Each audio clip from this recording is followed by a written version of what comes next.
JEE main 2022 का question है। इसमें बोला है कि चार्जेस रखे हुए ए बी सी पे, नेट इलेक्ट्रिक फील्ड बतानी है डी पॉइंट पे। यहाँ पे इलेक्ट्रिक फील्ड बतानी है डी पॉइंट पे, तो मैं यहाँ पे ड्रॉ कर लेती हूँ उसको। यहाँ पे इस केस में यहाँ पे चार्ज है Q/2, यहाँ पे भी चार्ज है Q/2, यहाँ पे चार्ज है Q, और इस पॉइंट पे यहाँ पे इलेक्ट्रिक फील्ड बतानी है, नेट इलेक्ट्रिक फील्ड क्या होगी।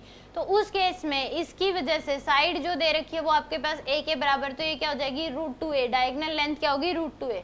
तो इसकी वजह से जो इलेक्ट्रिक फील्ड होगी वो ऊपर की तरफ होगी E1 की, और इसकी वजह से इधर हो जाएगी E1 की ही होगी बाय मैग्नेट, बाय में हम कह सकते हैं कि इसकी वजह से जो इलेक्ट्रिक फील्ड होगी और इस चार्ज की वजह से जो इलेक्ट्रिक फील्ड होगी दोनों बराबर होगी, क्योंकि गैप भी सेम है दोनों में। यहाँ पे भी ए का गैप है, यहाँ पे भी ए का गैप है, चार्ज भी दोनों का क्या है सेम है। तो इन दोनों की वजह से इलेक्ट्रिक फील्ड क्या होगी बराबर होगी। तो यहाँ पे ये भी E1 ये भी E1, और इसकी वजह से क्या हो जाएगी इधर होगी E2 की। तो यहाँ पे E1 की जो वैल्यू होगी वो क्या होगी KQ/R² होता है, तो यानी कि K/2R² हो जाएगा, क्योंकि Q की वैल्यू Q/2 है। ये भी कितनी हो जाएगी KQ/2R² के बराबर, और E2 की वैल्यू होगी KQ/√2a² के बराबर। अब यहाँ पे इस पे इलेक्ट्रिक फील्ड जो है वो एक तो इधर है KQ/2R², और एक इलेक्ट्रिक फील्ड ऊपर है KQ/2R²। इन दोनों का जो रिजल्टेंट होगा वो क्या हो जाएगा, और एक ऑलरेडी इधर है कितना KQ/2a² के।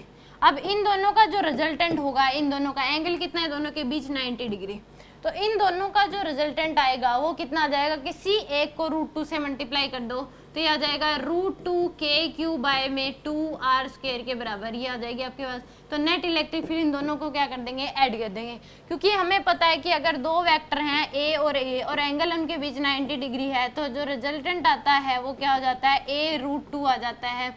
या फिर इसको फॉर्मूले से निकालेंगे, R नेट की वैल्यू वो होती है A² + B² + 2AB cos theta पूरे का अंडर रूट। तो आंसर ये आएगा किसी एक को √2 से मल्टीप्लाई कर दो।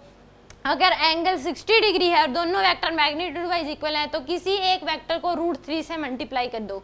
और एंगल अगर 120 है और दोनों वेक्टर मैग्नीट्यूड वाइज इक्वल हैं तो रिजल्टेंट निकालने के लिए किसी एक से उसी के बराबर हो जाएगा जो वेक्टर आपको दे रखा है। तो यहाँ पे जो नेट इलेक्ट्रिक फील्ड आएगी E नेट वो कितनी आ जाएगी आपके पास, यहाँ पे लिखोगे तो डिवाइड बाय √2, यानी कि KQ/2a² प्लस इसको कट करेंगे तो √2 डिवाइड बाय आ जाएगा KQ/√2a² के बराबर। तो यहाँ पे KQ/a² कॉमन ले ले तो ये 1/2 + 1/√2 के बराबर आ जाएगा, 1/2 + 1/√2। तो यानी कि ए ऑप्शन क्या होगा इस केस में करेक्ट होगा। K की वैल्यू इसने पुट कर रखी है, K की वैल्यू 4πε0 के बराबर, यानी कि ए ऑप्शन क्या होगा करेक्ट होगा।